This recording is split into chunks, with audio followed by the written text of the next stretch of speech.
Queridos irmãos, é com muita alegria que vamos dar continuidade à leitura e reflexão sobre o Livro dos Espíritos por Allan Kardec.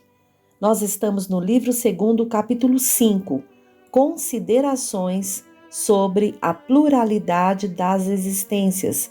Lemos e refletimos sobre 6 parágrafos, onde Kardec coloca aqui, examina o assunto sobre a questão da pluralidade das existências, esclarecendo sobre a questão da metempsicose e agora começando a falar sobre a questão da reencarnação, naquela hipótese que ele nos propõe de nos colocarmos numa posição neutra para avaliarmos sobre a questão da pluralidade ou unicidade da vida. Então vamos dar continuidade agora no 7º parágrafo, quando Kardec nos diz, abre aspas, ouvimos algumas vezes este raciocínio. Deus, que é soberanamente bom, não pode impor ao homem o reinício de uma série de misérias e tribulações. Acharão por acaso que há mais bondade em condenar o homem a um sofrimento perpétuo por alguns momentos de erro do que em lhe conceder os meios de reparar as suas faltas? 2 fabricantes tinham, cada qual, um operário que podia aspirar a se tornar sócio da firma. Ora, aconteceu que esses 2 operários empregaram mal, certa vez, o seu dia de trabalho e mereceram ser despedidos. Um dos fabricantes despediu o seu empregado, apesar de suas súplicas, e este, não mais encontrando emprego, morreu na miséria. O outro disse ao seu, abre aspas, perdeste um dia e me deves uma compensação. Fizeste mal o trabalho e me deves a reparação. Eu te permito recomeçar. Trata de fazê-lo bem, e eu te conservarei, e poderás continuar aspirando à posição superior que te prometi. Fecha aspas. Seria necessário perguntar qual dos 2 fabricantes foi mais humano? Deus, que é a própria clemência, seria mais inexorável que um homem? O pensamento de que a nossa sorte está para sempre fixada em alguns anos de prova, ainda mesmo quando nem sempre dependesse de nós atingir a perfeição sobre a terra, tem qualquer coisa de pungente, enquanto a ideia contrária é eminentemente consoladora, pois não nos tira a esperança. Assim, sem nos pronunciarmos a favor ou contra a pluralidade das existências, sem admitir uma hipótese mais do que a outra, diremos que, se pudéssemos escolher, ninguém preferiria um julgamento sem apelo. Um filósofo disse que, se Deus não existisse, seria necessário inventá-lo para a felicidade do gênero humano. O mesmo se poderia dizer da pluralidade das existências. Mas, como dissemos, Deus não pede licença, não consulta as nossas preferências. As coisas são ou não são. Vejamos de que lado estão as probabilidades e tomemos o problema sob outro ponto de vista, fazendo sempre abstração do ensinamento dos espíritos e unicamente, portanto, como estudo filosófico. Se não há reencarnação, não há mais do que uma existência corporal. Isso é evidente. Se nossa existência corporal é a única, a alma de cada criatura foi criada por ocasião do nascimento, a menos que admitamos a anterioridade da alma. Mas, neste caso, perguntaríamos o que era a alma antes do nascimento e se o seu estado não constituiria uma existência sob qualquer forma. Não há, pois, meio termo. Ou a alma existia, ou não existia antes do corpo. Se ela existia, qual era a sua situação? Tinha ou não consciência de si mesma? Se não tinha, era mais ou menos como se não existisse. Se tinha, sua individualidade era progressiva ou estacionária? Num e no outro caso, qual a sua situação ao chegar ao corpo? Admitindo, de acordo com a crença vulgar, que a alma nasce com o corpo, ou o que dá no mesmo, que antes da encarnação só tinha faculdades negativas, formulamos as seguintes questões. Primeiro, por que a alma revela aptidões tão diversas e independentes das ideias adquiridas pela educação? Segundo, de onde vem a aptidão extranormal de algumas crianças de pouca idade para esta ou aquela ciência, enquanto outras permanecem inferiores ou medíocres por toda a vida? Terceiro, de onde vêm para uns as ideias inatas ou intuitivas que não existem para outros? Quarta, de onde vêm para certas crianças os impulsos precoces de vícios ou virtudes, esses sentimentos inatos de dignidade ou de baixeza, que contrastam com o meio em que nasceram? Quinto, por que alguns homens, independentemente da educação, são mais adiantados que outros? Sexto, por que há selvagens e homens civilizados?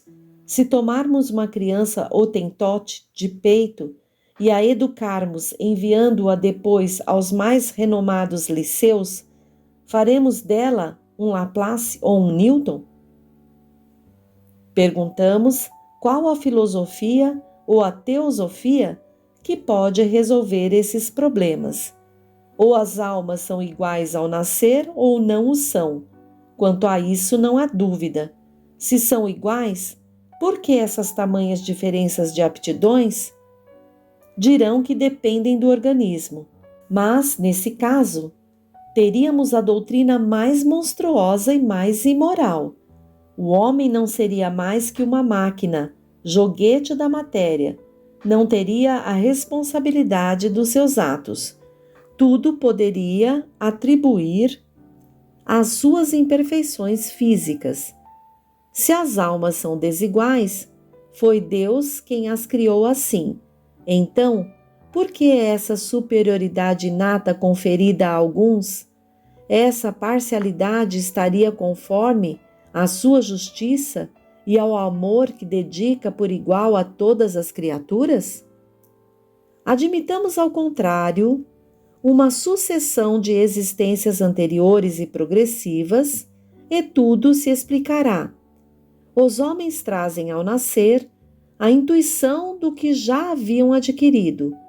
São mais ou menos adiantados, segundo o número de existências por que passaram ou conforme estejam mais ou menos distanciados do ponto de partida. Precisamente como numa reunião de pessoas de todas as idades, cada um terá um desenvolvimento de acordo com o número de anos vivido. Para a vida da alma, as existências sucessivas serão o que os anos são para a vida do corpo. Reuni um dia 1000 indivíduos de 1 até 80 anos. Suponde que um véu tenha sido lançado sobre todos os dias anteriores e que, na vossa ignorância, julgais todos eles nascidos no mesmo dia. Perguntaríeis, naturalmente, por que uns são grandes e outros pequenos, uns velhos e outros jovens, uns instruídos e outros ainda ignorantes. Mas, se a nuvem que vos oculta o passado for afastada, se compreenderdes que todos viveram por mais ou menos tempo, tudo estará explicado. Deus, na sua justiça, não podia ter criado almas mais perfeitas e outras menos perfeitas, mas, com a pluralidade das existências, a desigualdade que vemos nada tem de contrário à mais rigorosa equidade. É porque só vemos o presente e não o passado que não o compreendemos. Este raciocínio repousa sobre algum sistema, alguma suposição gratuita? Não, pois partimos de um fato patente e incontestável, a desigualdade de aptidões e do desenvolvimento intelectual e moral, e verificamos que esse fato é inexplicável por todas as teorias correntes, enquanto a explicação é simples, natural, lógica, por uma nova teoria. Seria racional preferirmos aquela que nada explica à outra que tudo explica? No tocante à sexta pergunta, dirão sem dúvida que o Hottentote é uma raça inferior. Então perguntaremos se o Hottentote é ou não humano. Se é humano, por que Deus teria a ele e a toda a sua raça deserdado dos privilégios concedidos à raça caucásica? Se o não é, por que procurar fazê-lo cristão? A doutrina espírita é mais ampla que tudo isso. Para ela não há muitas espécies de homens, mas apenas homens. Seres humanos cujos espíritos são mais ou menos atrasados, mas sempre suscetíveis de progredir. Isso não está mais conforme a justiça de Deus? Vimos a alma no seu passado e no seu presente. Se a considerarmos quanto ao futuro, encontraremos as mesmas dificuldades. Primeiro, se a existência presente deve ser decisiva para a sorte futura, qual é, na vida futura, respectivamente, a posição do selvagem e a do homem civilizado? Estarão no mesmo nível ou estarão distanciados no tocante à felicidade eterna? Segundo, o homem que trabalhou toda a vida para melhorar-se estará no mesmo plano daquele que permaneceu inferior, não por sua culpa, mas porque não teve o tempo nem a possibilidade de melhorar? Terceiro, o homem que praticou o mal por não ter podido esclarecer-se é culpado por um estado de coisas que dele em nada dependeu?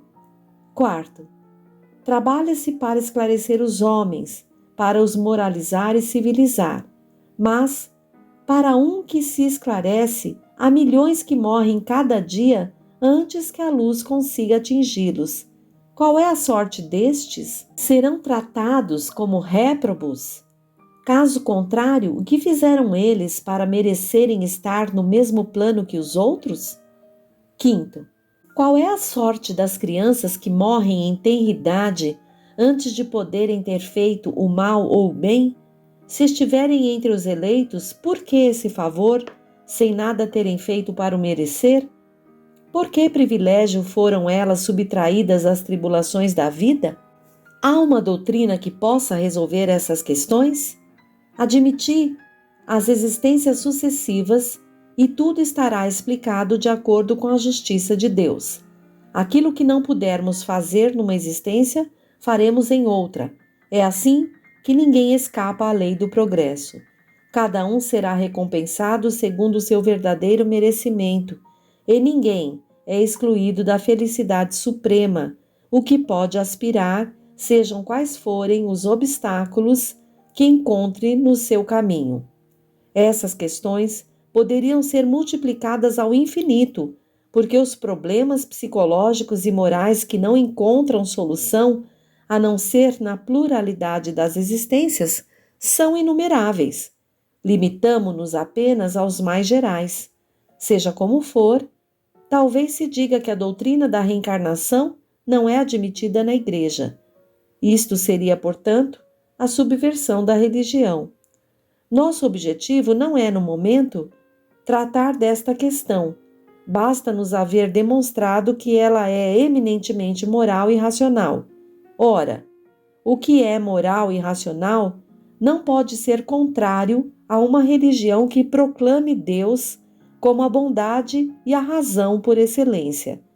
O que teria acontecido à religião se, contra a opinião universal e o testemunho da ciência, tivesse resistido à evidência e expulsado do seu seio quem não acreditasse no movimento do sol e nos dias da criação? Que crédito mereceria e que autoridade teria entre os povos esclarecidos uma religião baseada nos erros evidentes oferecidos como artigos de fé? Quando a evidência foi demonstrada, a Igreja sabiamente se alinhou ao seu lado. Se está provado que existem coisas que seriam impossíveis sem a reencarnação, se certos pontos do dogma não podem ser explicados senão por este meio, será necessário admiti-la e reconhecer que o antagonismo entre essa doutrina e os dogmas é apenas aparente. Mais tarde mostraremos que a religião talvez esteja menos afastada desta doutrina do que se pensa, e que ela não sofreria mais ao admiti-la do que com a descoberta do movimento da Terra e dos períodos geológicos, que a princípio pareciam opor um desmentido aos textos sagrados. O princípio da reencarnação ressalta, aliás, de muitas passagens das Escrituras e encontrando-se especialmente formulado de maneira explícita no Evangelho. Abre aspas. Descendo ele da montanha, após a transfiguração, Jesus lhes preceituou, dizendo: Não digais a ninguém o que vistes, até que o Filho do Homem seja ressuscitado de entre os mortos.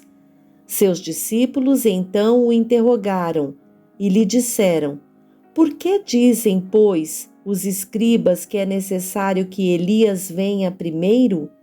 E Jesus, respondendo, lhes disse: Em verdade, Elias virá primeiro e restabelecerá todas as coisas.